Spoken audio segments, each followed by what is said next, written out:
Episode 8 of Bon Appétit, Ya Majesty begins with the first round of the competition between the Ming and Joseon chefs getting underway. The theme requires them to make a meat dish that has not been seen before. Now Ji-young and her team set to work on their braised pork ribs, while the Ming cooks make a dish with diced chicken. However, Ji-young's team get a shock when they realise their chili powder is missing. Without this key ingredient, Ji-young changes the dish to a beef bourguignon. As the competition continues, Feixiu brings out the chili powder and makes a sauce called Yu. Ji-young suspects she's taken their chili powder, but soon it's time for Yi-hyung and Yu-kun to taste the dishes.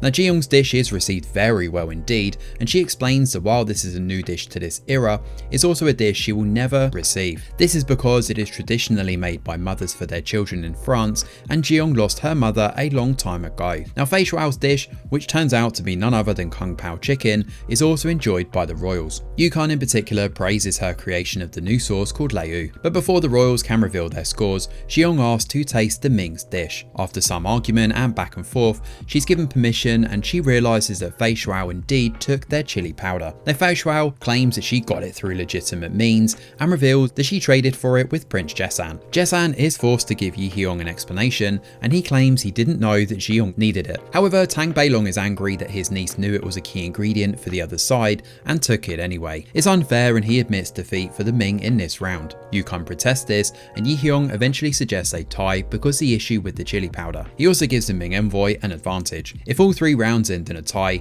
the Ming will be considered the winners. And in the end, Feixiu apologises to Ji-young as well. Ji-young and her team then discuss the dish for the next round, considering they don't have any more chili powder left. Ji-young suggests they make Peking duck, a dish that is generally eaten in Ming's imperial court, which could possibly impress Yu-kun. As they get to work, Yi-hyung tells Prince Jaesan off for his dealings with the chili powder. Elsewhere, Consort Kang calls Chef Mayeng and reminds him that he has to ensure that Joseon loses in the next round. She even threatens his mother. The next day, the second round begins and Ji-young and her team roast a duck.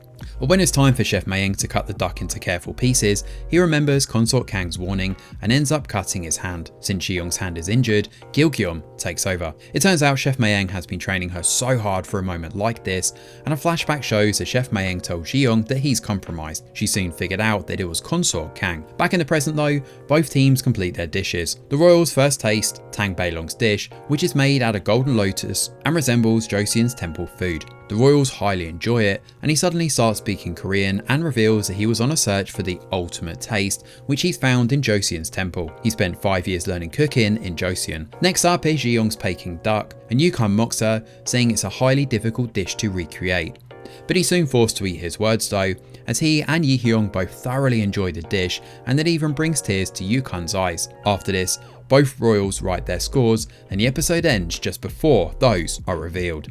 So episode 8 offers another solid addition to Bon Appétit, Ya Majesty, even if it does so with a few caveats. Thanks to the cooking competition, the episode almost entirely focuses on food, which means we get a lot more cooking montages, close-ups of gorgeous food, and hilarious CGI sequences of the royals enjoying their gourmet meals. It's all quite enjoyable, but it also takes away from some other aspects of the show which feel missed out during the episode. We don't see very much political drama, action, or even romance, which the previous episodes have generally offered a blend of. The midsection of episode 8 also feels a tad slow and ponderous. The entire sequence about the scores and whether or not to reveal them could have definitely been shortened. However, these are small gripes in what is generally an enjoyable episode overall. We also see Chef Mayeng make a big decision and Gil-gyum take the spotlight, which adds some substance to both of their stories.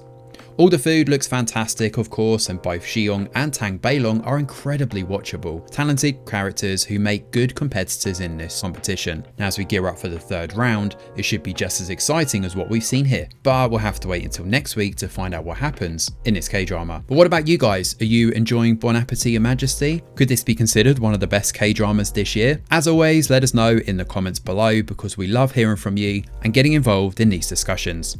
Thanks for watching. Smash a like or subscribe to the channel, your support is very much appreciated. I'm Greg Wheeler, and from all of us over here at The Review Geek, we'll see you on the next video.